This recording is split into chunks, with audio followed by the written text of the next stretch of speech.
नमस्कार दोस्तों, हमारे चैनल पर आपका स्वागत है, जहां हम हिंदू पौराणिक कथाओं के समृद्ध वस्त्र की खोज करते हैं। आइए आज हम ब्रह्मा सृष्टिकर्ता की कहानी के रहस्यमय दुनिया में खो जाएं। ब्रह्मा हिंदू मिथक में वह देवता है जो सृष्टि का आदि करता है, और उनकी कहानी न सिर्फ महान है बल्कि उसमें गहराई से समझाने वाली बातें भी हैं। तो चलिए इस उत्कृष्ट दिव्य कथा में हम डूबते हैं और उसकी रहस्यमयी परतों को छेदते हैं। ब्रह्मा, जिन्हें स्वर्ण अंडा भी कहा जाता है, हिंदू धर्म के देवता हैं और त्रिमूर्ति में से एक हैं। अन्य दो विष्णु और शिव हैं। ब्रह्मा पुराण के अनुसार वे मनु के पिता हैं, जिनसे सभी मानव जाति उत्पन्न हुई है। रामायण और महाभारत में भी उन्हें अक्सर मानव जाति के आदि पिता के रूप में संदर्भित किया गया है। ब्रह्मा की पत्नी सरस्वती हैं और उनकी अन्य दो पत्नियां सावित्री और गायत्री भी हैं। उनकी तीनों पत्नियां वैदिक देवियाओं हैं और उन्हें वेद माता के रूप में पूजनीय माना जाता है, जिसका अर्थ है वेदों की माता। सृष्टि की प्रक्रिया के आरंभ में ब्रह्मा ने प्रजापति बनाए, जिन्हें मानव जाति के पिता माना जाता है। उन्होंने 7 महान ऋषियों मारीचि, अत्रि, अंगिरा, पुलह, क्रतु, पुलस्त्य और वशिष्ठ को भी सृष्टि के लिए उत्पन्न किया। हालांकि ये सभी पुत्र उनके मन से उत्पन्न हुए थे, इसलिए उन्हें मानस पुत्र या मन के पुत्र कहा जाता है।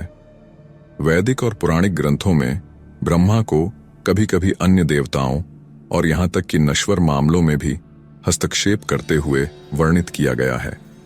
किंवदंतियों के अनुसार ब्रह्मा का जन्म जल में हुआ था, एक बीज जो स्वर्ण अंडे में बदल गया और इससे ब्रह्मा सृजनकर्ता के रूप में उत्पन्न हुए। स्वर्ण अंडे का शेष पदार्थ ब्रह्मांड में फैल गया। ब्रह्मा को आमतौर पर लाल या स्वर्ण रंग के 4 सिरों और हाथों वाले दाढ़ी वाले व्यक्ति के रूप में चित्रित किया जाता है।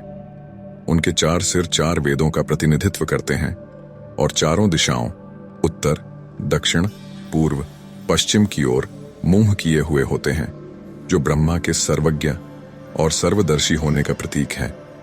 ब्रह्मा के हाथों में निम्नलिखित वस्तुएं होती हैं: 1 वेद, ज्ञान और बुद्धि का प्रतीक। 2 कमल का फूल, पवित्रता और दिव्य सौंदर्य का प्रतीक। 3 अक्षमाला, यह समय और सृजन की चक्रीय प्रकृति का प्रतीक है। 4 कमंडलू, यह जलपात्र सृजन में उपयोग की जाने वाली ब्रह्मांडीय ऊर्जा का प्रतीक है। हालांकि अन्य देवताओं और देवियों की तरह ब्रह्मा किसी भी हथियार को नहीं धारण करते हैं, क्योंकि वे ज्ञान और सृजन के प्रतीक माने जाते हैं। हंस अनुग्रह, पवित्रता और बुद्धि का प्रतीक है। ब्रह्मा हंस को अपने वाहन या वाहक के रूप में उपयोग करते हैं। ब्रह्मा कमल के फूल पर बैठे हुए दिखाए जाते हैं, जो पवित्रता और सृजन के प्रकट होने का प्रतीक है। कमल उनके दिव्य सौंदर्य और आध्यात्मिक ज्ञान से संबंध को दर्शाता है। ब्रह्मा को अक्सर सफेद दाढ़ी के साथ दिखाया जाता है, जो उनकी शाश्वत प्रकृति और बुद्धि का प्रतीक है।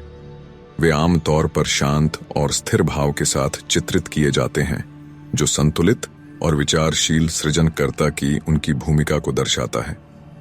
ब्रह्मा का जीवन काल 100 ब्रह्म वर्षों का होता है, जो कुल मिलाकर 311 ट्रिलियन 40 बिलियन मानव वर्ष। इस अवधि को महाकल्प कहा जाता है। अपने 100 वर्षीय जीवन काल को पूरा करने के बाद ब्रह्मा ब्रह्मांड में वापस विलीन हो जाते हैं और एक नया ब्रह्मा उत्पन्न होता है, जो इस चक्र को जारी रखता है। यह विशाल समय सीमा हिंदू दृष्टिकोण से समय की व्यापकता और चक्रीय प्रकृति को उजागर करती है। ब्रह्मा के मंदिर बहुत कम हैं। विष्णु, शिव और अन्य देवताओं के मंदिरों की तुलना में अपेक्षाकृत दुर्लभ हैं।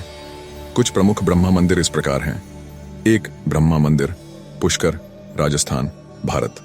यदुमोट ब्रह्मपुरेश्वर मंदिर, तिरुपत्तूर, तमिलनाडु, भारत।